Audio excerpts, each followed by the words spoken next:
All right. Let's see. You ready to get started? Yeah. I want to make sure I've got enough headroom because I don't want to be. I got triangle hair going on, which is like my arch nemesis, but that's okay. Like oh my God, no. Well, no. Nobody's hair should look like a triangle. What can you do to fix it? There's nothing I can do to fix it. It's just the way I look with the headphones. And if you took the headphones and pushed your hair back, that's not the look you're going for? I did that last time and I didn't like the way it looked, but I mean, I guess I could. You can try it and see what it looks like. Oh my gosh, everything sticks to it. Oh my God, look at all the hair. I'm going to take those back and they're going to be like, what in the world? Yeah, I just feel like that looks worse. Let me see how I look. We got to make sure You're we look so good. vain. You probably think the song is about you. Don't you? It's fine. It's not that deep. Check. Okay. My grandma will prefer this. I can see your pretty face. So you're okay with it like that? I'm fine. Okay. Good. I mean, our focus is going to follow you too because the focus is on you right now. Why? Because I wasn't sitting down, so I had to choose you for it to focus on. It's me. The problem is it's me. Okay. Let's see. I would be a terrible newscaster. Yeah, because you're just. Because this is my resting face. This is a total chipmunk. Just.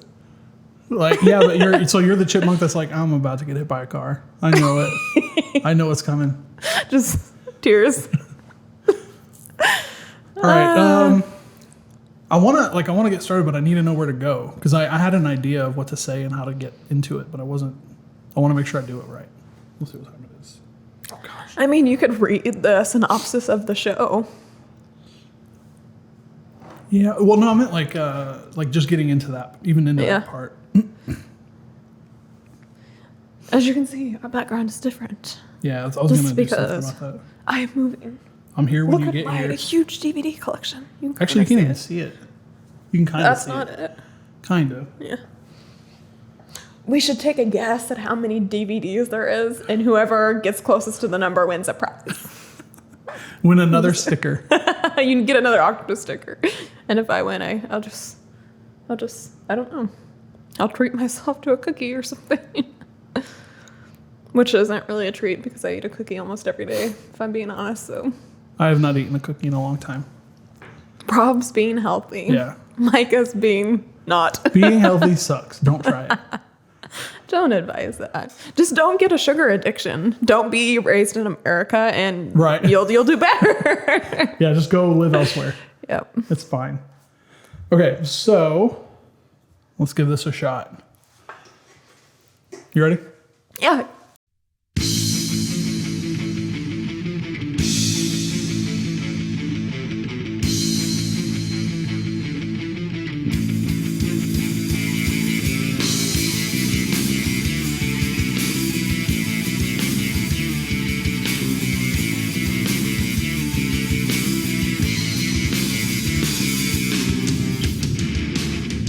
Hello and welcome back to Nonsense Stop Podcast. As you can see, that is just Mykah and myself here, and we are in a different location. We are currently sitting in the house that I'm moving into. Luckily, there's a ton of space, and that's why it's a little echoey. Just a little. Just a little bit. Just a little. Go ahead and clap. Yeah, it's definitely echoey. So the normal podcast studio that we were in the last two episodes, there was a little bit of a flood. I thought it was a fire. No, it was a flood. It was a flood. So it was... Which part of Genesis is that? I know it was something biblical. We did something wrong. So it's completely torn apart. It's a wreck. So it is not usable at the moment. So we are currently sitting in what will be my living room when I actually finally move in here.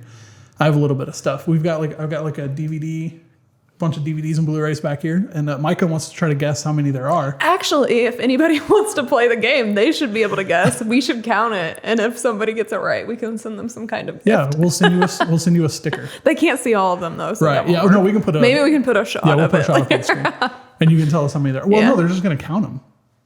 Oh yeah, you're right. We're done. It's not like in a jar like of gumballs. It's like just count the DVD. So scratch that. Wow, we're so sharp. So if you saw the thumbnail for this video, you saw that we are going to talk about the show Severance. Mykah and I hung out the other day, and we were talking about the show, and she had never seen it, so I showed her episode 1. She left and went home and watched 7 episodes. Not in one night. I didn't leave your house at like 10 o'clock or whenever I left, and I was like, time to binge the rest. I could see you watching it while you're driving home. Oh God, yeah. No, I wouldn't do that. No, so yeah, it was like 2 or 3 days where you watched. I think I finished it Wednesday. It's not all Saturday. Yeah. Yeah. So, and I did the same thing because I'd already watched it once before. But so we're going to talk about that a little bit today. Well, not a little bit. That's what the whole episode's going to be, is us talking about it. So ahead of time, spoilers. If you haven't seen it yet, do not watch this episode because we're going to be talking about everything all the way up to the final finale. No, the finale. And so just to give you guys a quick... well, what we should really tell people is to watch it and then watch this. Because if you say that immediately, I don't think anybody's going to fall. Definitely go watch Severance before you watch this. It's so good. It's very, very good. It's so I'm gonna read you a little synopsis here. Mark leads a team of office workers whose memories have been surgically divided between their work and personal lives. When a mysterious colleague appears outside of work, it begins a journey to discover the truth about their jobs. So I signed up for Apple TV a while ago, and they are killing it. Apple TV has some of the best content that I've seen. And I'm not an Apple guy. I'm all about Android, and I'm very upset. Apple, if you're listening to this, I understand why you're not, but I would really appreciate it if I could get the Apple TV Plus app on my Android phone. So I can't download the app on my phone. Do you watch TV on your phone? Sometimes. Oh, I never do that. Yeah, so, when I go work out, I will watch, like right now I'm watching CSI. So I'll be watching CSI just while I'm running, or, I'm not running. Does it distract you? Yeah. Like from the pain? Oh, yeah. Yep. Because I have to walk for like 3.5 miles an hour for like an hour. And then I have to go get on the stairs for 20 minutes. I love walking. I could walk forever. I could run not run forever, but I do like running. So we're opposite in that way. I do not. If I could just sit in my recliner all day and watch Severance, that'd be great. I cannot wait for season 2. But anyway.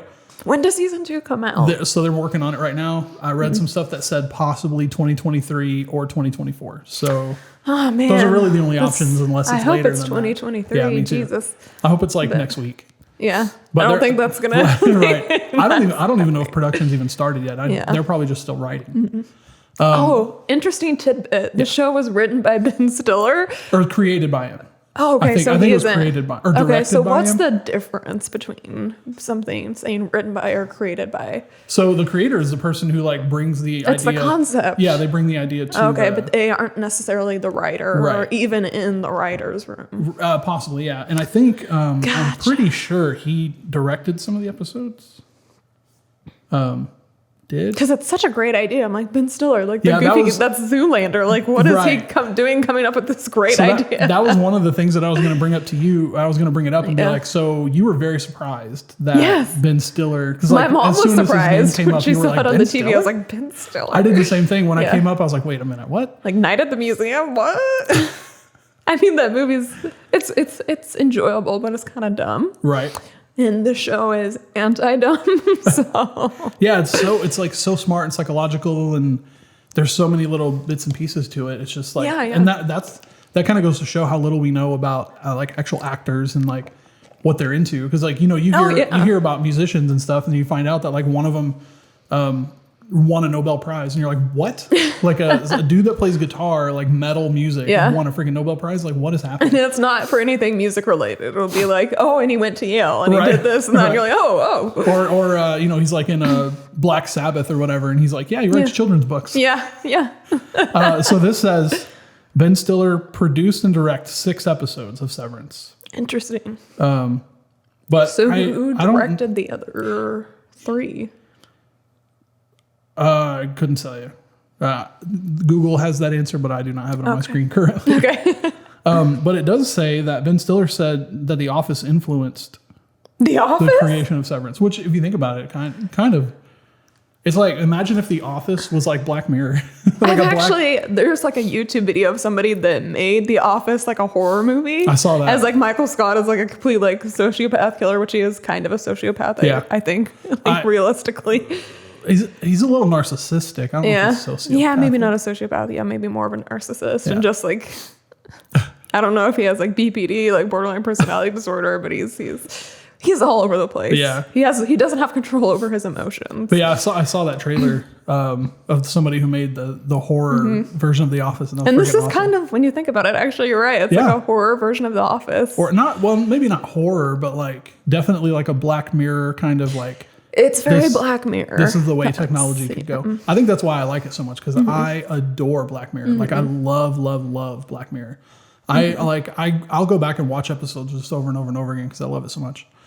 But I really like shows that like challenge me and like make me like have to think about whatever. And it's frightening that the concept of severance is something that we could see in our lifetime. Yep. And that just freaks me out. I don't know the science behind it, but that's, I'm not a scientist. And when I was thinking about it earlier, like when I was watching the show, I was like, this would almost be like what it's like to have DID, like DID, like What's dissociative identity disorder. So when you have multiple personalities, right, and one comes forward and one goes backwards, like that's essentially what it is, because these people share a body and they're the same person, but like they're Tyler not the Durden same person. in Fight Club. Okay, I haven't seen Fight Club. That's it. Podcast is over. Just flips it. I really want to see it. I really do want to see it. I think I have one of my hairs on my nose, but it's okay. Do you see it? Nope. Oh, it's actually on. There's a little hair. I think that's super relatable because like everybody's like, do I have something on my face? Yeah, and constantly. You feel it, but you can't. Get it. Yeah. Don't snot on camera. That would be pretty bad. I just had a funny memory. What were we saying? No, we were talking about DID. I can't believe you haven't seen Fight Club. Oh yeah. I can't believe it. It's so good, especially like Brad Pitt and Edward Norton. Like, come on. I know. Come on, it's so good. And if my mom watches this, she'll be like, because any movie that is great and I've never seen it, she's like, oh, I'm a terrible mother. Every time she says that. I should have made you watch it. Can you imagine her forcing you to sit down at like 7 years old, like watch Fight Club? Watch Fight Club. I don't think that would have been appropriate. So what's crazy is when I first watched Fight Club, this isn't Severance, sorry. We talk about Fight Club all the time. So the thing about Fight Club, no, you don't talk about it. Which is So we've already broken the rule. The first two rules. So yeah, when I first sat down to watch it, I thought it was just going to be a bunch of dudes beating the crap out of each other. I didn't realize it was going to be like this psychological, like. Also, it's like a commentary on economics and all that kind of stuff, because the whole that I had no idea. Well, it's buried kind of in the storyline, but it's basically like I don't want to spoil it for you. Okay. So, but anyway, they're trying to reduce the debt of everybody. Like, so they're destroying everyone all has the records, issues with debt. all the debt records. No, well, like people like student loans and credit cards and all that stuff. So they're like, if you erase the debt, everybody starts back at zero. Okay. But that's not what the movie's about. Okay. That's just their goal in the movie. The movie is completely different. It's about Edward Norton and. I'll try to remember to watch it, and then we can potentially talk about. Well, maybe we'll do another episode if Mykah decides to watch the show. I can't talk though because Amanda bought me a book back on Christmas. And she was like, this way we can read it together and talk about it, because she had the same copy. And I'm only halfway through it. And it's now March. And she finished it in like 4 days. And what book is it? It's called They Both Die at the End. They Both Die at the End. Oh, yeah, I saw that on your coffee table. They're both going to die at the end.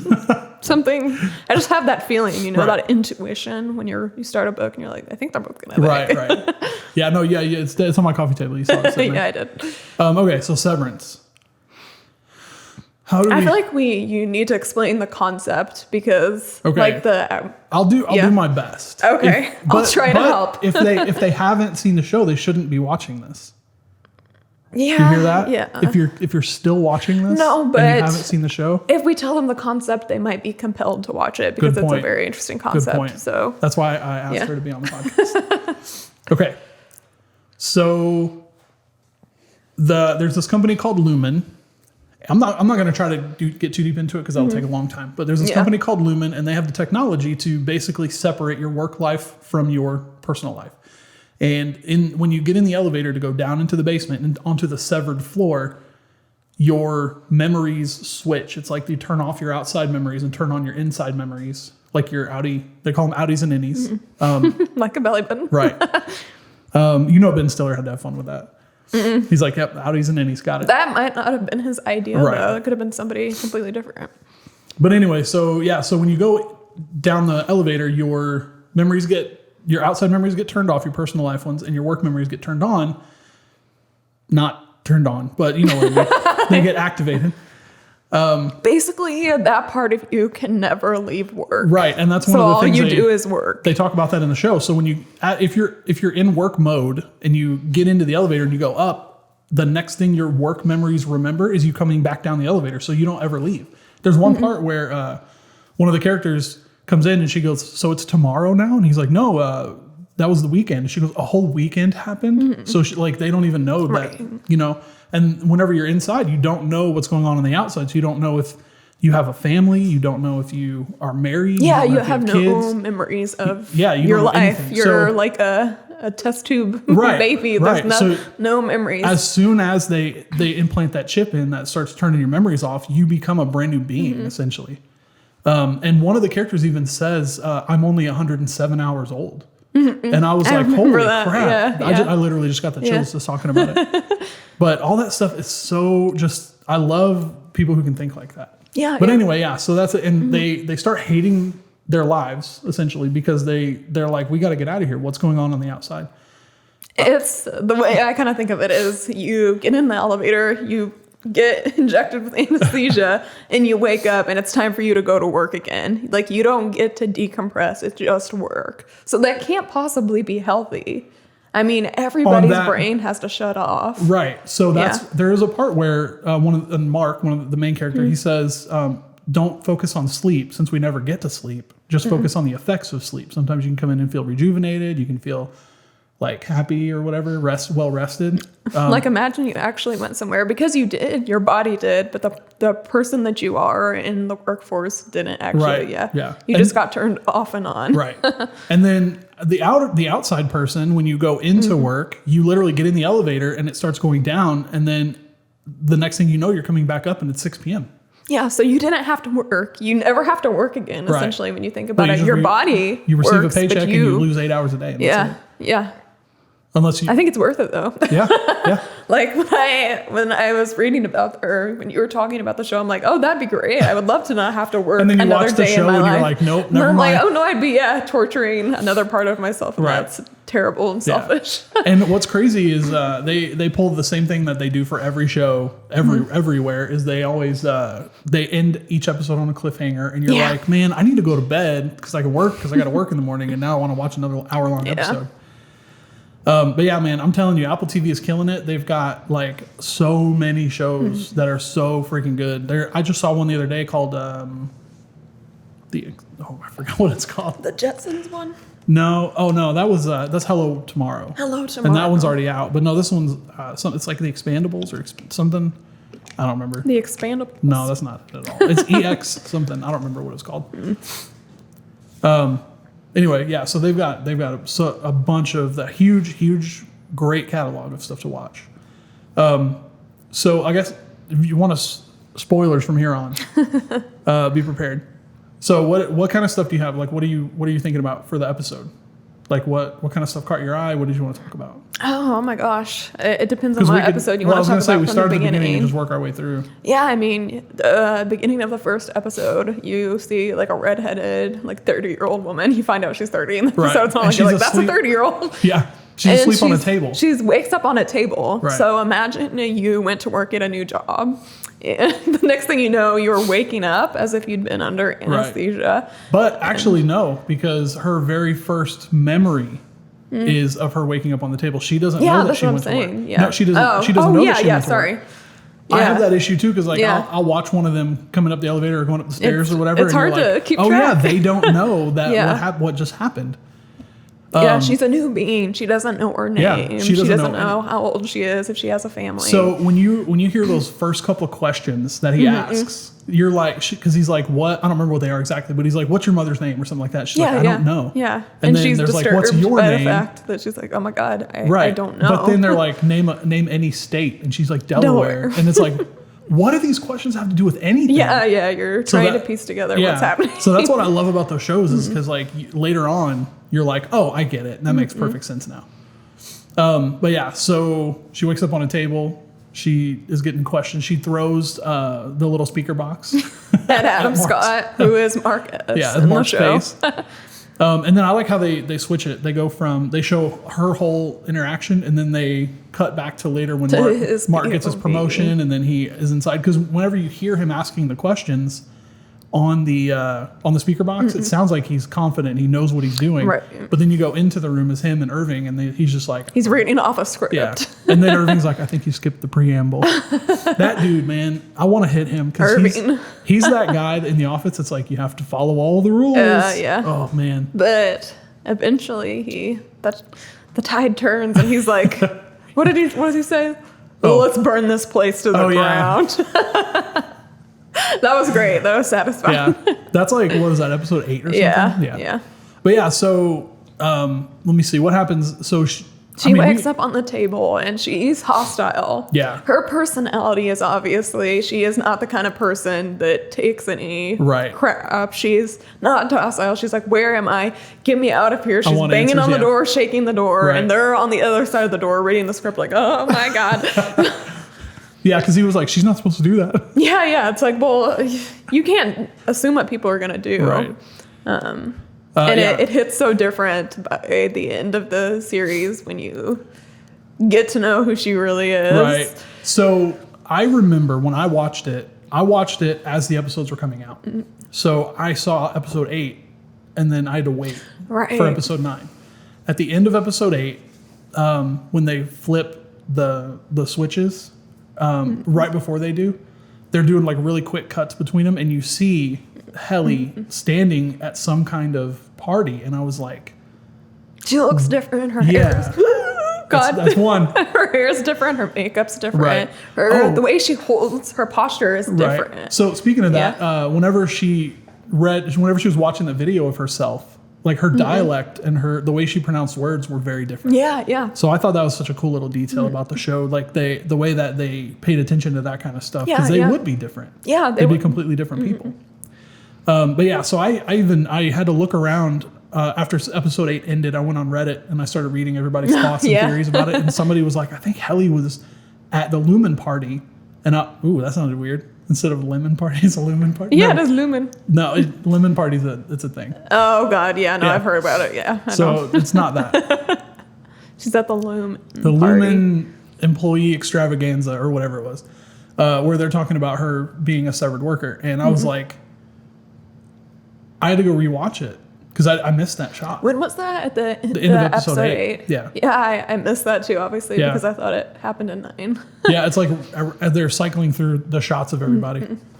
Yeah, they're cycling through the shots of everybody that's out, except for Dylan, and they show her. And she's because on a wine Dylan's glass. holding the switches. He's the only one that doesn't get to go to his other. It's so funny that we're already at the end of the series. Yeah, we need to go back, but I can't. It's hard to remember everything in the order that it happens. We're gonna but take essentially, a little bit of a break. Hold on a second. Oh, okay. I just don't want there to be like snot hanging out of my nose on camera. I wouldn't let that happen to you. Okay, good. It just feels like it. No, anyway, you're good. You're so what was the last thing you just said? Dylan holding the switches? He's the person holding the switches, episode 9, keeping the severed POV in the other POV, the Audi POV, the POV overtime contingency. The there we go. It's gonna be so confusing. So I was so angry because I'm like, dude, you could have just tied strings to him and pulled them together instead of having to stretch your little tiny arms. I don't think they had access to strings though. They have lanyards. They got all kinds of stuff they could have used. For that have stretched, he's like this in a control room. I don't think a lanyard can. No, I mean he could use one lanyard over here and one lanyard over here. He could have set it up and tied them on there or something. But I was just like, I think that was to be able to move the plot forward, so that. But whenever you listen, I was wondering, I was like, how long is he going to have to hold these things? I wouldn't be able to. They said they had about an hour, is what they assumed. And I don't think I would be able to. I think my arms would give out before an hour. Oh, man, that was so rough. Yeah. So I know we haven't gotten, I mean, we're bouncing around the whole episode. You might have to chop this up a little. Yeah. Well, no, we can leave it. It's just, we're just going to bounce around a lot. I was going to take us back to episode 1. Go ahead.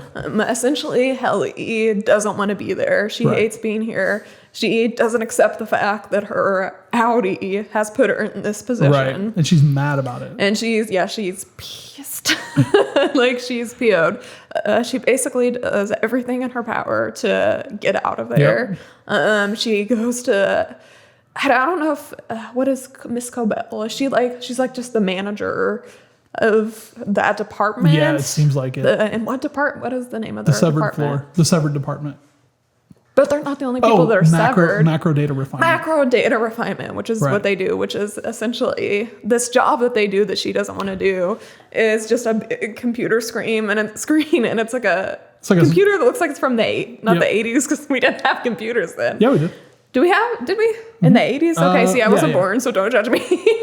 They were like just coming out, but like, it was more in the 90s whenever it looks like a 90s computer. Yeah. It looks like the first computer my family ever had. Right. And it's just a huge field of numbers, and you have to find the scary numbers. Well, that's whatever that means. The scary numbers are only for bin 1. Bin 1. Yeah, because there's like there's several bins that they can put them into. So there's the first bin, the second bin, and then Mark actually tells Ellie at some point that there are numbers that are, some are happy, some are like they have different feelings. He's like, the scary ones are just the ones that they mentioned. Mm-hmm. And you'll feel unsettled, right. I think is what he says. And it's like, how are numbers going to make you feel unsettled? That's her response. Like, she's like, how am I supposed to scroll through the spreadsheet and look for scary numbers? Yeah. Yeah. I mean, if you were told that at your new job, you would be like, this job requires some kind of intuition that I do not have. Well, she does get it later. But she does eventually get it. I don't know how. We don't know how, just really, from going but through. It's just the training she goes through, But yeah, it's so crazy how she tries to get a message out over and over and over again. And yes, she tries to escape, essentially by getting her Audi to realize that, getting her Audi to realize. Dang it, that was my foot. By getting her Audi to realize that she doesn't want to be there, she's miserable. And she actually goes as far as she takes like those things that cut paper, puts 3 of her fingers through it, and 4. Oh, 4. Yep. Sorry, it's 4 fingers. All 4 of them. And says, "I'm going to chop these off so she can realize that she barges into Corbell's office and is like, "You gonna explain to my Audi why I'm missing 4 fingers?" Yeah, exactly. Assuming that she'll be like, "Well, I've lost 4 fingers. I don't want to lose my life." Right. Which is what she eventually tries to do. The first thing she tries to do is she takes like the cap of a Sharpie and a piece of paper and writes. Was that the first thing? I think that's the first thing she tries to do. Oh, no, she writes on herself. No, it was even before that. She ran with a note into the elevator. Yeah, she was just gonna... Yeah. So, which I'm sure would be everybody's first thought. So that's what I love about her character is she is reacting the same way that I feel like a normal person absolutely would react in that situation, because they're just like, you're put in this, she's essentially a newborn, but she can walk and talk. In this situation, and now she's like, I don't know how to deal with this. I want out. And then her Audi is like, no, fam, you gotta stay. And it was so funny too, because I'm like, what is wrong with her Audi? Like, if she doesn't want to be here, she should let her be free. Like, does she not care about the other part of herself? That's another one of those things that they don't answer until later in the season. And you realize why she's been so stubborn and why she eventually sends a message to herself. She sends it and records a video and says, "Listen, you're not a person. I'm a person. You are not a person." Right. And imagine being told that. That would make me so angry. It would be terrifying. Even if I saw myself saying it. Yeah, it would be terrifying. Like, I'm going to fight you and I'm going to It would be worse than a stranger. Yeah. I mean, that's like it's a living nightmare. Right, but that makes perfect sense as to why she tries to kill herself. She tries to like swallow the little pin cap. She's just trying to get a message out of there. Right. But Marcus is telling her, "Hey, like, we have systems that if there's anything with writing on it in your body, we're gonna find it." And she challenges it too. She's like, "How do you even know? Have you even tried?" Yeah. And obviously he hadn't. Yeah. Did you think he hadn't? You don't think he ever tried? No, because he like. I mean, maybe. I mean, it's possible. Because he doesn't remember his misery in the outside world. He doesn't know his Audi. I think anybody that is normal would try to escape that situation. That's true. I had the impression that he probably tried something, but he didn't go as hard as her, because her going as hard as she does is the reason they all eventually are like, you know what? She's thinking clearly here. What are we doing? This is not making us happy. Here? They've just accepted. They've accepted their fate. Yeah. But she is like, nope. What did you think about, like, even just on the video production side of it? Whenever Mark had his hand out and she spit that pin cap in, that was funny. That spit just went. Yeah. Oh, yeah. I thought I was like, oh my God, she has a lot of saliva. Right. But I also I feel like I have a frothy mouth too, so I can't really judge. Benny, if you're Sorry. watching this, let us know. He'll say, actually, yeah. Yeah, I've salivated on myself so many times throughout the course of our relationship. He's just like, I drool on myself every once in a while. I'm like a dog. I'll get excited to eat and I'm not even kidding. It's disgusting. I'm sorry, everyone. It's just a very weird quirk that I have. You're that pretty gross girl. That's what you are. Yeah, probably. Yeah, a little bit. So what do you think about whenever the camera cut? Do you think Adam Scott was like, bro, come on? Well, it may not have been his hand. I mean, I think he just probably put it in the trash. I think she was but probably also, I'm so that would sorry. be inappropriate in the real world. You wouldn't be able to put something in your boss's hand like that. That's Right. very weird. Yeah, that's like a movie thing, I guess. Yeah. But oh my gosh, that was so funny. So but also, it's not normal circumstances down there. That's true.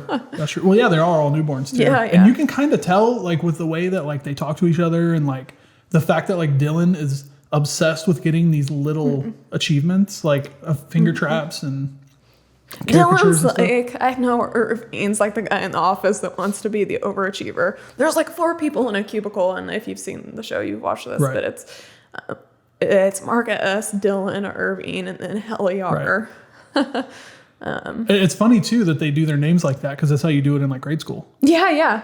But I guess they're so unimportant they don't even get to have a last name. They just get a letter. Well, also, I don't think they want them to know who they are. Yeah. But Maybe they're where's the afraid it would R- trigger a memory. Where does the R come from? It's her Kelly? last name. Remember, that's the name of the. Oh Her name no, is that's Egan. not. That's right. You're right. Actually, So where did the R she come could be from? married, or they just gave her R because they didn't want it to trigger a memory. Maybe That's true. Yeah. I mean, maybe all their. What's Mark's last name? Do we know? Scout. It is Scout. Yeah. Okay. So it's an S. So it's similar to Adam Scott. Right. His real name. I thought that too. Mark. What is it? Scout. Scout. Okay.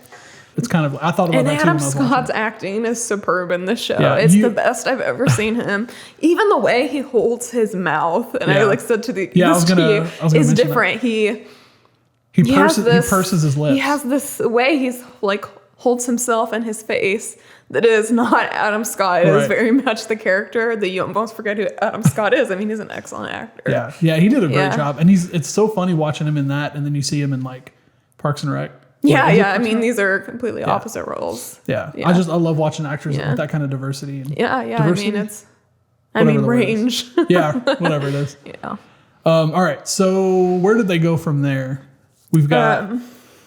Because there's one thing that I specifically want to talk about, but it's way toward the end, and I don't want to jump there Okay. just yet. So if you want to progress this along, because you have watched it more recently. there's eventually there's a very dark scene where she tries to kill herself. She Right. takes an extension cord. That's after she And goes to tries the to- break room. Yes. Oh, the break room. Oh, we have to talk about the break room. Yeah. The break room is like HR on drugs. It is terrifying. You hear about break room and you're like, oh, cool, they're gonna go get some coffee. But it's coffee. perfect. The break room Right. sounds like it has a positive breaking you. association, but they're there to break you. Right. So you have to sit there, and basically they shine this overhead projector into your eyes. Well, sort of, and it's on displayed on a screen, and you have to read this apology. And Helly, the first day she was in there for several days. The first day it was 259 times that she had to read it. I thought it was like 1,000 and something. That was the second but that time. was when she came back. So think Right. about this: you get called to HR, and you read through this thing that You're in a dark room with a projector facing you. it's like the And lights in someone your is, face. you're and hooked up onto like a lie detector, well, they have their essentially. fingers on. Right, Yeah, right. on the thing. And you're being tested to say this paragraph, and you have to mean it. Yeah, you have to sound like you're apologize for sorry. your crazy behavior, which her crazy behavior was trying to escape the crazy workplace, Right. and mean it. Like, how Right. are you gonna make yourself mean in Right. that? So she's in there. She reads through it 259 times, and then it's finally time for her to go home, and they can't alert her outie, so she has to leave on time. So they go to the elevator, and she leaves. Imagine you just got done doing that. That's right, And you and she go has in the to come elevator, and then all of a sudden you come right back down, and you have to go do it like 700 more times. Yeah. Because she didn't get to go home. No. Like the Heli R didn't. No, The, no. the Audi did, but the Heli R did not. Isn't that her real name? Helena. Helena. Ugh. Helena Egan. I hate that name. Sorry if anyone knows the name. But yeah, Helena. so imagine that.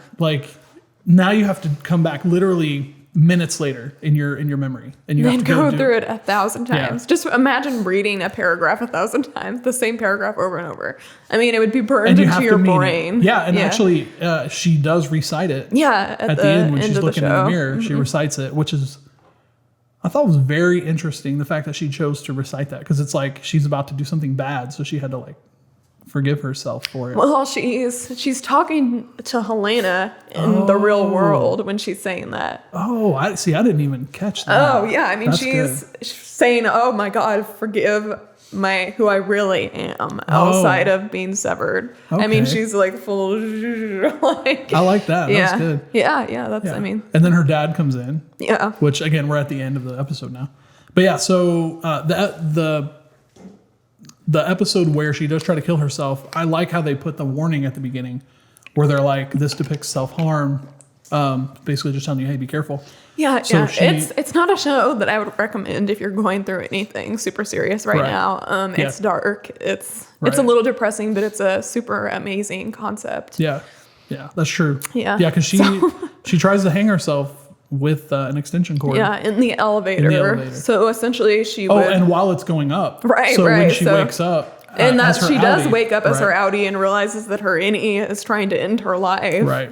And she eventually, I can't remember. No, she was unconscious, and then She was unconscious, and It comes Adam back down. Scott. It I comes want back to keep down. calling him Adam, but Marcus. yeah, finds her. Adele finds her there, and And she's she's on the unconscious. ground, and then the security guard, who's Well, no, name she's I can't hanging remember. there. We're forgetting a huge element of the show, which is his friend that leaves. Great, his friend. His friend, Oh, Petey. Petey. We forgot Petey. Petey is so important. We haven't. We're just talking about the inner workings of the thing. We haven't moved on. We the haven't even plot talked yet. about the Audis. Right. Yeah. But yeah, so she's hanging there, and I guess this is what I think.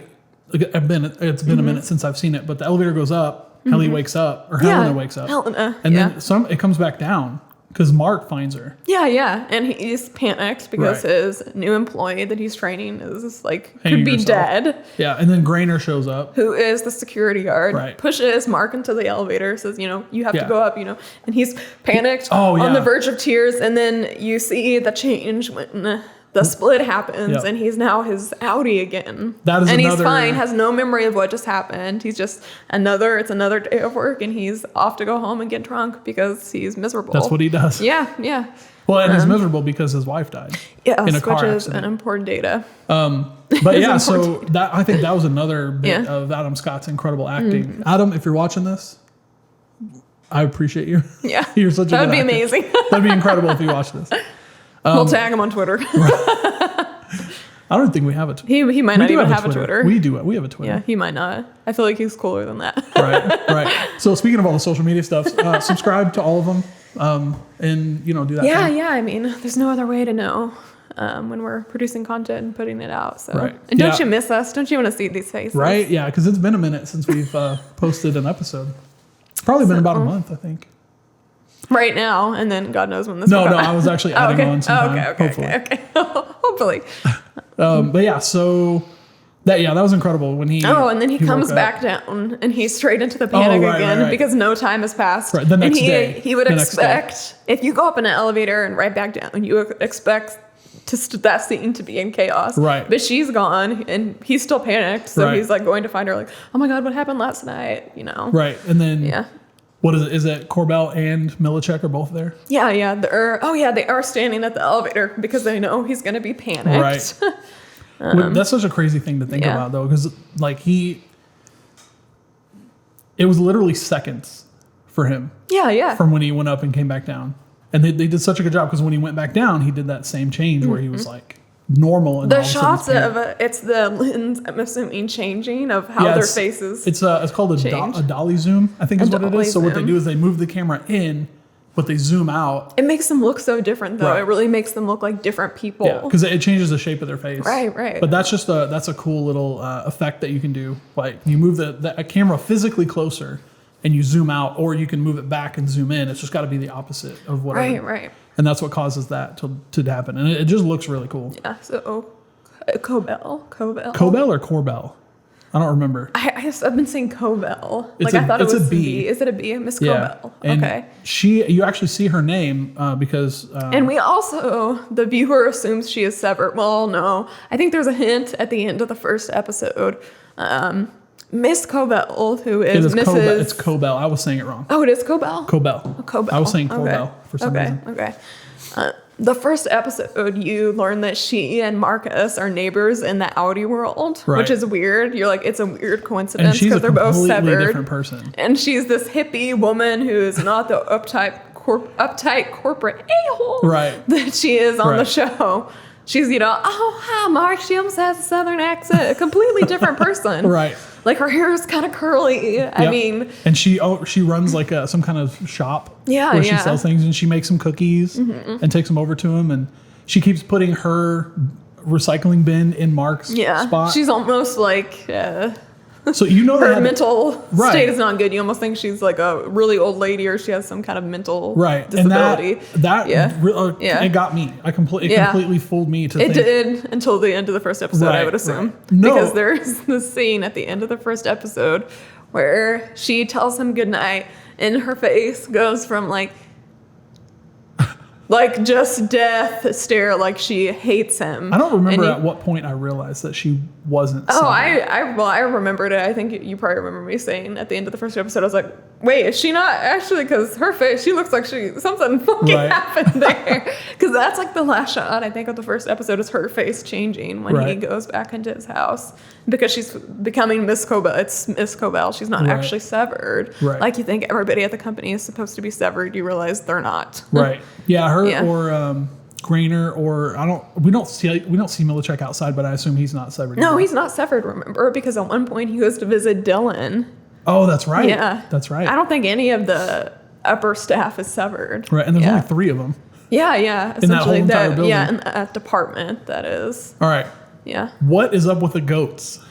The baby What goats! is The up with baby the- goats are so That weird. was so random and out of nowhere, and I'm like, it fits though. It What? fits That's perfectly. probably like the middle of the series. That probably happens around the You gotta time get back up that. on your mic. Okay, that happens towards the middle of the series. Right.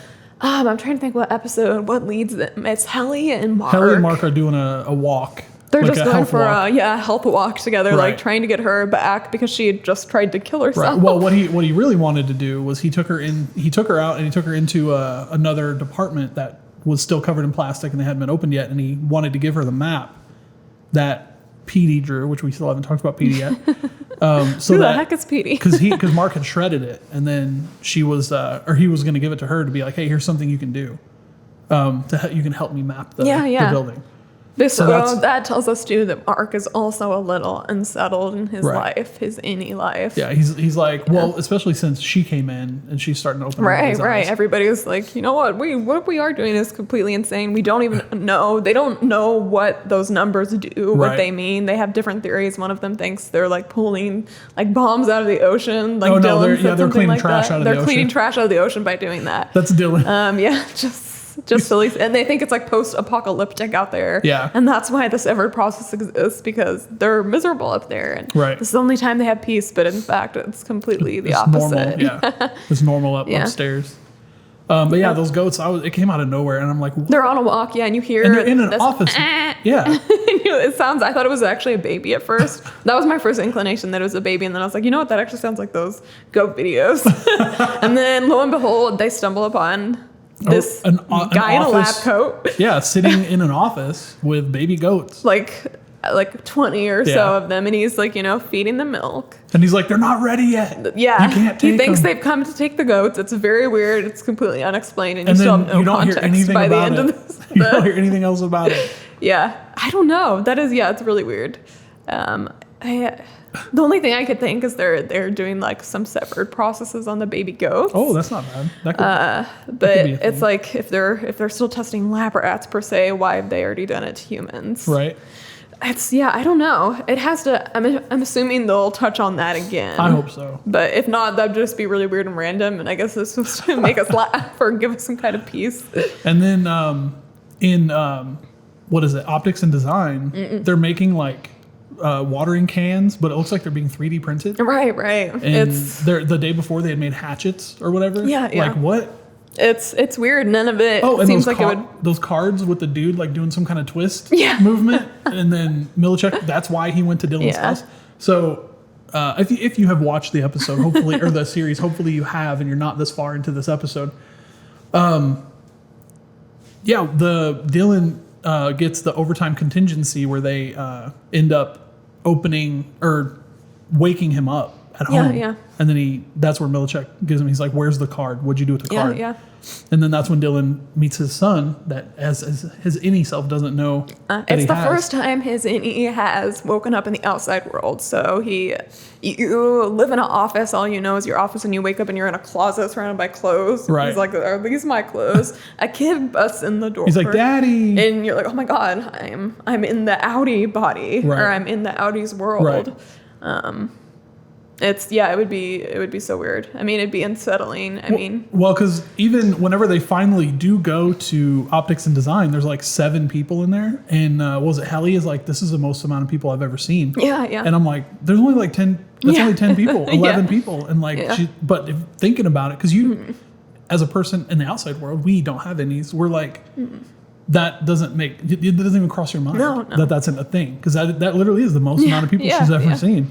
Which is such a crazy The first animal thought. she ever sees. I mean, apart from like humans, obviously, or animals. Right. That's crazy. Are the baby oats. And just this one random guy feeding them that seems like office worker insane. It's weird. It's weird. So we are going to have to start wrapping this up because you're going to have to go. We need to talk about PD. Oh, yeah. Second episode, first or second episode, Mark is in a diner just having, and this is Audi Mark in the real world. You're talking about when he first sees him? Is that not when he first sees him? He's at his sister's house. Oh, he is at his sister's house. His sister is pregnant. God, there's so much to talk about. We don't have enough time. It's not that his sister and like her being pregnant isn't necessarily important, but he's at her house visiting her, and he sees a businessman, is what he refers to him. Outside, just in the, like you would see in a horror movie, how there's like a guy outside the house in the middle of the woods, and you're like, it's the same situation. He goes and tells his sister, like, there's this guy, a businessman outside. And the next time he sees him, it's probably a couple days later, he's at a diner, and this guy comes up to him, and he's like, hey kids, what's for dinner? The whole, hey kids, what's for dinner? And he goes, well, I guess you don't get that. Which is something Irving says in the office. So Audi Irving wouldn't even remember that. Right. So it's interesting that he's that reference, because Audi, and he came up with that reference out of nowhere. But he sits down. Just imagine you're sitting at a diner and the stranger comes up to you, says that. You're like, excuse me, hello? Like, have you confused me for somebody else? He's like, no, we work together. And Mark's like, I wouldn't know because I'm severed, and you would be too. So how the heck do you know? That's when he said he was reincorporated or whatever. And we learned that basically Petey found a way to override the system and go down there and not be severed, even though he technically was severed. And he either left or was fired. I can't remember. Yeah, I don't know. We don't know the circumstances exactly. Yeah, we just know that he was just gone. But Petey hands him an envelope. He hands Audi Marcus an envelope and tells him to meet him somewhere. And he goes and meets him somewhere. It's at 499 half. Oh, Loop Road. You remember the specific street. Wow, yeah. I think that's what it was. And essentially, that's when Mark starts to learn that what they're experiencing down there isn't good, and he has an innie that is not happy and also wants to get out of there. It seems like at some point, Petey and Marcus, when they were innies, were like trying to get out of there. They have dialogue about like the security guard, and they talk about how they don't like him. He's like, who? He's like, we don't like this guy. Trust me. But so Petey had, while he was in working there, he had drawn a map. That's the app that he shreds. Right, he hid it behind a picture that was on their desk and stuff. That one didn't count. I barely tapped. I did the same thing earlier, and I was like, that doesn't count. But yeah, so, and Petey's living in a greenhouse, a dilapidated greenhouse, which is freaking, how do you come up with that in the writer's room? I don't know. He's a man on the edge. His brain isn't doing well, though. Something, whatever he used is. Because like the lady, actually, one of the ladies who used to work at Lumen, she's the one who is started the reintegration process on him. But yeah, And it's basically like killing him from the inside out. Yeah, yeah. Is an important fact. He's like coughing up blood, brain, and you learn pretty early on that Petey isn't gonna survive the reintegration process. But the way that they shot all of that with Petey, where he's like standing in Mark's, because he goes back to Mark's house and stays with him for a little bit. He stays in his basement, and he's in the bathroom looking in the mirror, and then all of a sudden Irving walks in, and then they're in the office. Yeah. His outie and his ear, they're combining in there. It's very bizarre. Right. Yeah, but it's just his memories of being in innie. Right. So I just thought the way they shot that was awesome. Oh, it was so cool, and it was so confusing at first because you thought, is he in the office? What happened? Right. Yeah, but that was super cool. And he dies, and I think that's really what sets Mark S off. Right. Because he had thrown the phone. He's like, so this guy left, he got reintegrated, and he died. So I can't ever leave this job, or I'm gonna die. Right. Which is an F to, I think. Right. Tickle your brain that you're like, okay, this isn't a good situation. Right. How do I relate this to my innie so that he can get out of there? Right. Yeah, because you can't give any information right. to your I mean, again, he just happened. Yeah. I'm really surprised that scan that they do before they go into the elevator it didn't get the didn't map. get that card. It didn't pick up the card that he had in his pocket, the security card. Yeah. But I guess it wouldn't though, because he's always wearing a card around his he neck. always So I has guess a it wouldn't card. have. Yeah. But because that's how he got back in there. Because who gave him that card? It was Grainer's card. And then when that lady, I don't know her name, the one that doing the reintegrations. I don't know her name. I can't remember. But yeah, she killed Grainer and then character. jacked his card Yeah. and gave it to Mark and was like, your innie will know what to do with this. Yeah. Okay, so... But eventually we get to the point where Christopher Walken is also in the show. Oh, yeah. Oh, my gosh. There is so a gay much. romance between him and Irving, and it was the most unexpected thing ever. Yep. Mostly because I feel like Christopher Walken is a lot older than Irving, Yeah. so I felt kind of weird about Well, that. But I don't know how much older, but... I feel like Christopher Walken is in like his 80s or...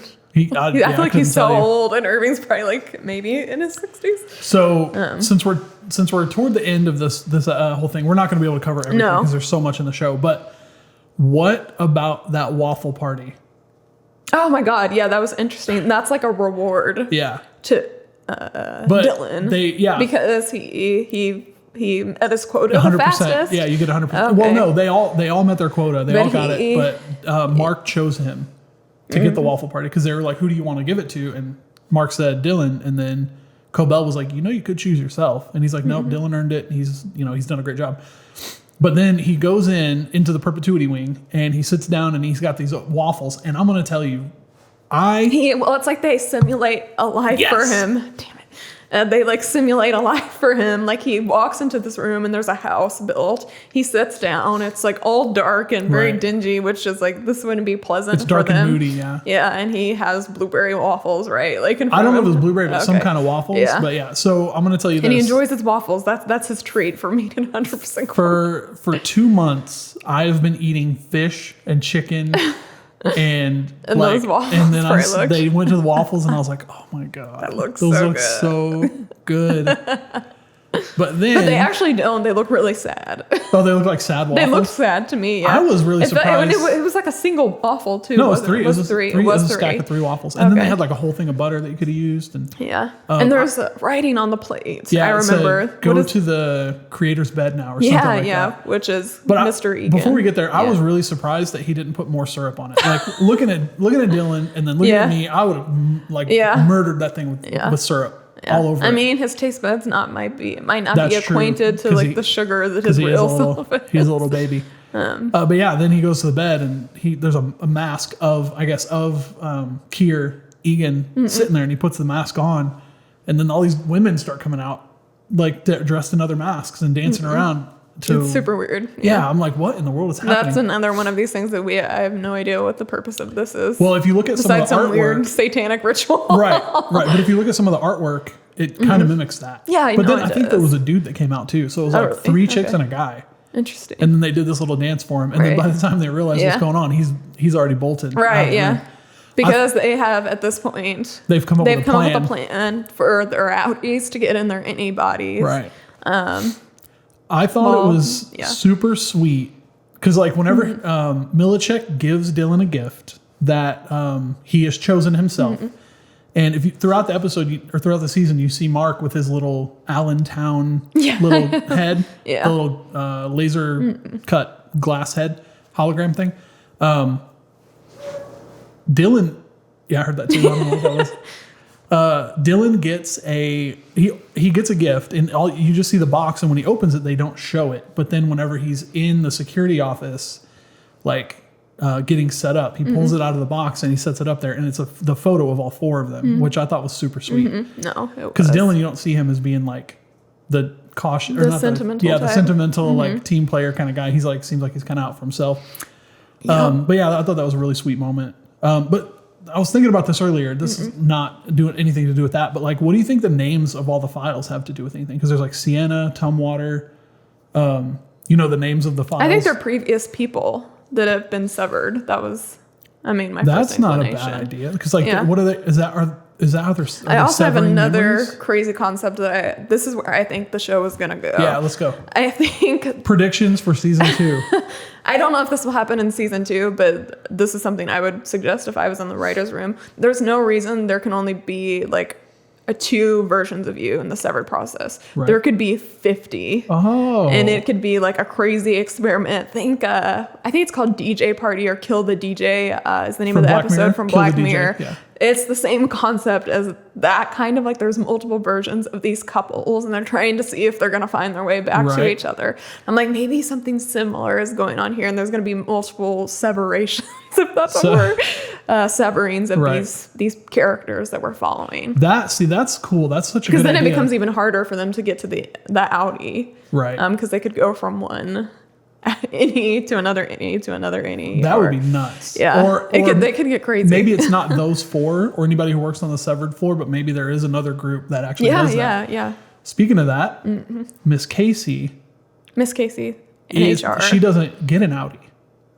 She never gets to leave. No, she never gets to leave. So Casey is the HR person. yeah, Miss Casey's the HR what is she called? I don't remember her. I forgot what she's called. She's like, she works with emotional regulation with the something people like that that. are in in Lumen, working for Lumen. Right. And it turns out we find out that she was Mark's wife. That supposedly who died in a car supposedly died crash in the accident. real world. Somehow her body is down there. Right. In And the that's- severed world. That's probably why she doesn't get to leave, so that Right. she doesn't mix up Right. with anybody out there, because Right. she was supposed to be dead. Because she isn't who she is either. Like, she's not the person that she was. Right, yeah, she's very stoic She's and all completely chill. And severed, and seems but- like she's on some hard antidepressants or personality. she's like, the one who said she's only like some number of hours old. Yeah, the because- 1070 or whatever. No, I think it's less than that. I want to say it's Yeah. like 107, but it Yeah, might even yeah. be less than that, Yeah. because like she only comes out for 30 minutes whenever they do those sessions, and then she Right. goes back in.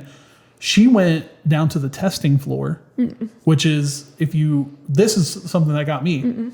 Whenever Irving is out in his outie self, he's painting this one room over and over and over and over again. Yeah, And you find out later that it's the hallway that leads to the elevator that takes you down to the testing floor. so part of What his brain, is the testing floor? Yeah.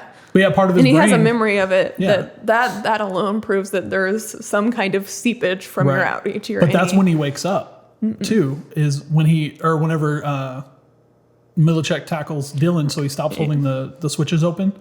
That's when he realizes, that's when he wakes up and he's like, no, never mind. No, because I had it backwards. But yeah, anyway, so yeah, he noticed that he had been painting that stuff. So it's I mean, he wakes up when and he's going the outie in the last episode of the show. Irving's first eyes, the first thing he sees as his innie or as his outie Is the hallway his to the testing innie floor. and his outie is that hallway. Right. And he's like, oh my God, my outie is painting this. There's some memory crossover. Right. At least that's what I would believe he's thinking. Right. Because he's, shocked and disturbed. Yeah. So, but my question is why does his outie remember that, and why does Miss Exactly. Casey go down to the testing floor? Yeah. What's the deal with that room? Yeah. Yeah, I have no idea. I don't know if there is a possibility that Miss Casey is living outside and she doesn't remember going to work and she has a life somewhere in the world. Or I don't think I don't think her that's the out. case. I Yeah. think she's in the building. I think the she's time. permanently an innie and she, I don't know if she would sleep. I would assume they would need to sleep still. And Well, and her whole existence might be along the lines of what you were talking about, where you were saying there might be more versions of you than you know. So yeah. that when she goes down to the testing floor, maybe her therapist self is being shut off, and then something else is being turned on down in the the testing floor. And I really hope we get to see that like in season 2. Me too. I'm really excited. Yeah. And I mean the big gut punch at the end of the show, like we have to talk about it though. Go ahead. The fact that Helly is Helena Egan. Yeah. And she put herself in that situation to make a film about it, essentially like what it's like to be a severed worker. Right. Yeah, there was Helly are a severed story or something. Yeah, like Severed Story is the name of the documentary. It seems around Helly's life. And she realizes that, wow, she is more evil than she thought she was. Right. And she's probably never going to be able to get out because this person has built her career around being severed now. Right. So, yeah. And it would break your heart. You would break your own heart. Right. Yeah, I just thought it was great whenever, like if you watched, whenever she comes out of the bathroom and she's heading to the stage, just that walk of confidence, like you can see it. She's like, I'm about to tear this place down. Yeah, she's like, by the way, I'm Helly. Right. I'm Helly R right now. And I'm going to tell you everything that's going on. Yeah. And she's like, and she says we're prisoners. We're prisoners. Yeah. We're not happy down there. We're very miserable, essentially, is what she says. Yeah, I thought that was freaking great. Mm-hmm. And then Mark's sister accepted it really well. I mean, she was so cool, and like I feel like I would be so panicked to be like, oh my god, he's just having a mental breakdown. Right. Like his she wife was probably my favorite character. She was so chill. I adore his sister. She's hilarious. And then you had Irving, who didn't live with anybody except his dog. And then you see a bunch of Navy stuff, which was he in the Navy or was his dad military or something. Yeah, I think that was his dad, but it could also be him. No, it was his dad. Yeah. Like he flipped the picture over and it said dad on it, but like he had medals on the wall and stuff. Right. So maybe his or his dad's. He was in the military. Yeah. Right. And maybe he was traumatized by some of his experiences and the things he saw, so he decided to be severed. That's a good point. Yeah. And then he finds Bert's, because he's in love with Bert. Yes, who is Christopher Walken. That's who Christopher Walken plays. And he finds Bert's address, because I guess when their whole plan was for them to get out and tell people what was going on. Yeah. So they could get the word out. And he was going to go, since there was nobody in his house except his dog's not going to understand what he's saying. He goes to find him. I don't even remember how he finds him. Like, how does he find him? He has a map that apparently his Audi has been working on, because he had a list of names of people who worked at Lumen, and he had all their addresses drawn out on a map. He had his own. Sees Bert, and he had his own circle. Bert. It's almost like he knew it was coming. Maybe. Like he knew that they were going to plan this, because like why would he have all their, unless he's like some kind of crazy person that's going to go and murder all the people that work at Lumen or something. Who knows? We still don't really know a lot about these people. Like for all we know, Helena, maybe she doesn't really want to be doing what she's doing, but she feels obligated because her father, this is her father's legacy, and she wants to continue it. Now, is her father James, or is it Kier, or what? He's something. He's the inventor of the sever process, isn't he? That's the way. I don't know. I thought that was Kier, and he was like from a long time ago. Okay. He's maybe like the oldest standing member of that person's cabinet or whatever. Yeah, I just didn't remember I don't think they ever said his name. But yeah, I mean, they meet in the bathroom and he tells, and the reason I think possibly she didn't want to do this is because he says something like this, like, I know how traumatic this has been for you, but I think it's more so because he was trying to kill herself, which would kill her out. Right. And like, I'm so proud of you for like, pushing forward, and you're carrying on our legacy, and what you're doing is amazing, and da da da da da. And that's the NE sitting here and listening to this, and she's all realizing it in this moment, who she is, who he is. Right. And she's, I would imagine, devastated. And that's also when I think she looks in the mirror and recites the break room. The break room. Whatever, the break paragraph. Room. Yeah, it's terrible. And then I guess we can wrap it up with this. Yeah. The very end, Mark is looking through some pictures that are sitting on his sister's counter, and he finds one of him and his wife. I think we should mention Miss Cobell as well, because also find at this point obviously know Miss Cobell has not been severed, right?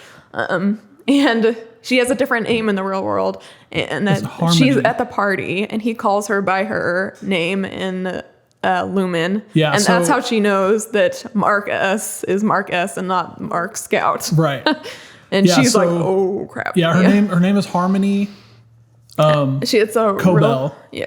And then her Audi name is Selvig. Selvig. And that's he had what it been is. calling her Mrs. Miss Selvig. because that's her On the how out- he knows her to be in the Audi. So on the outside, he was calling her Mrs. Yeah. Selvig. And then at the party, he says, okay, thanks. I'll talk to you later or whatever, something, Miss Miss Cobell. Cobell. And you then see that's her when she's realize. like, oh no. Yeah. So here's what I don't Yeah. get. I said we were going to wrap it up, but Okay. here's what I don't get. Yeah. She was fired.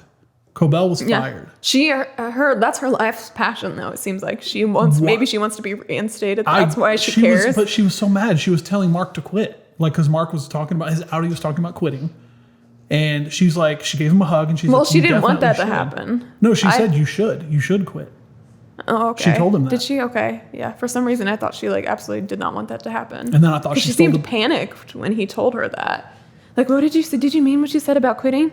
Right. Yeah. Yeah. I don't. Yeah. It was so confusing. I feel but like maybe she was trying to do some reverse psychology or something. But yeah, so she got fired. She was very upset about it, and then she's racing back to try to tell Milicic that the overtime she contingency calls has him been and- on. yeah. Why? Like if I had been fired from some place, I'm like, It you depends better on the deal kind with of it. person you are. I think that is her life's work, and that's all she has. I don't think she's happy in the real world. I guess so. Yeah. And like she's not severed, she knows everything Right. that's going on. She wants her job back.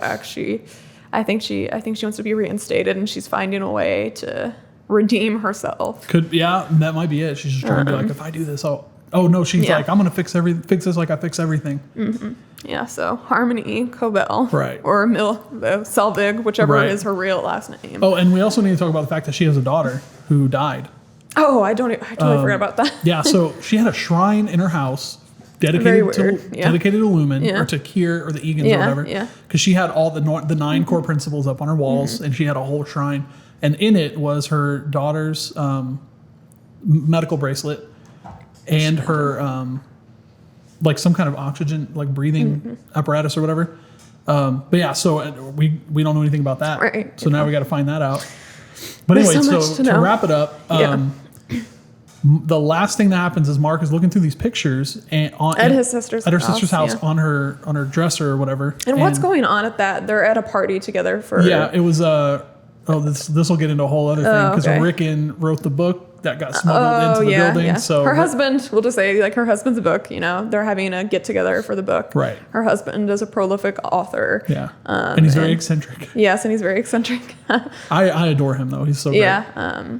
But yeah, so he's looking through these pictures. That's why Harmony is there because they Right. all are their neighbors and whatnot. Yeah, That's and to explain also- why they're together. Yeah. Also, Harmony got hired to help Mark's sister learn how to get her baby to latch to be able to breastfeed. Because she was obviously a mother at some point. Maybe Right. she was like a wet nurse. Well, she or was pretending something. to be a nurse because she had Right. scrubs on and everything. Right, so right. she was.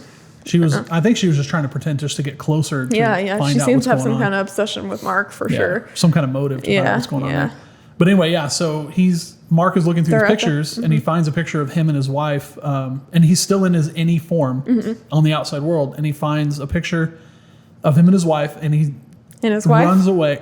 looks awful familiar. Right. Well, we saw that Yeah, earlier in yeah. the picture that he tore up. Yeah. But that's when he realizes that because his Innie finally sees Right.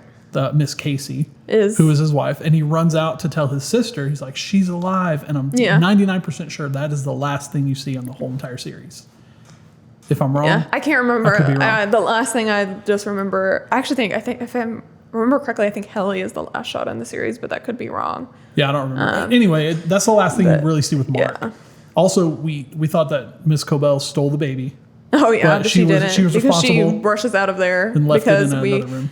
Mark realizes that she realizes that because they have a conversation, he calls her Miss Cobell, and she's like, who's Miss Cobell? And she's like, that's the person in any world. She's like, that's Selvig. You called her Cobell. Right. She's gonna know. And then they're like, oh my god. Yeah. And She she's stole my gone, and they can't baby. find the baby. But the baby was just in another room. I think.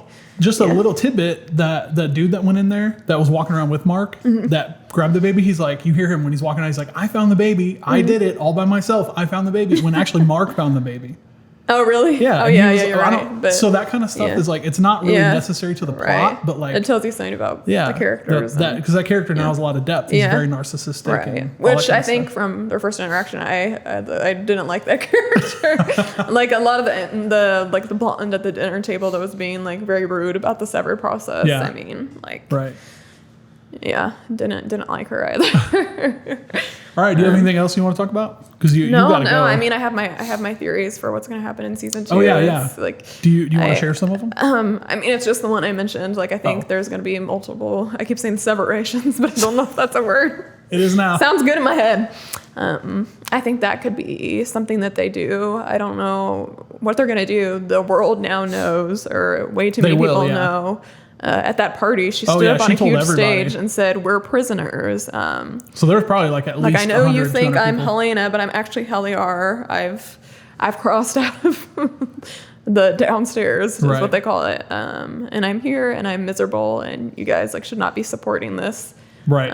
This is like a terrible project, and you're creating miserable beings. And they don't show what happens whenever Dylan lets No. go of the switches. So I would love it if season 2 like opens right there. Yeah. Like just right exactly what happens next. Yeah. Instead of like 6 years later, Yeah. I'd be like, come on. Oh well, no, I don't think that's gonna happen. I Right. think it's gonna pick up right where it left off. I But hope what so. happens from there, God only knows. It's gonna be so good. Yeah. I don't have any predictions for the next season. I like leaving that stuff like just being surprised by it. So I don't like. Yeah. I have if a couple. anybody has watched it and has any good theories, Yeah, definitely. My mom, I hope she watches this, and I hope she always has good theories. That's good. So Yeah, definitely Mom, comment. Christy, if you watch the show, can you leave a comment down below? Please watch my podcast, Mom. Our podcast. I think Micah's got some attention issues that she needs taken care of. Micah's mom. Yeah. Do you need her to pay attention to you? Yeah, Mom, look at I'm me. so alone. Why don't you love me? When's the last time you said you love me? No, my mom and I have a great relationship, That's awesome. so we're good. All right, so yeah, if you guys have any theories about what you think's going to happen in season 2 or hopefully season 3, whatever, down the line, leave a comment below. Like us on all of our stuff. Listen to us on any podcast platform. You can find us on our link tree and all that kind of stuff. I think that's it. Was that everything? Yeah. All right, cool. We'll see you guys later. Try not to get severed. Try not to get severed in any way. Please. Bye. So what was your favorite part about any of that? Like, who's your favorite character? Oh my gosh, Helly. Because like you said, I think I would react a very similar way. I really I'd be do. like, get I me. really think you would No, actually I like would her. not accept that. Right. And I would probably go to drastical lengths to try to get myself out Hopefully of there. not try to kill yourself. in the Yeah, essential yeah. But I mean, I can't promise because I don't know. Right. I don't know what I do. But weird concept. What if that's actually the whole, like, we're actually are severed and and that's like what's going on And in we the world don't know it, we yeah. don't know it. Yeah. Right. Yeah, there's so That's many disturbing, yeah. And I- so that goes with like the Sims theory that some people think is like we're all just being controlled by. Yeah, it's a simulation. It's a simulation, yeah.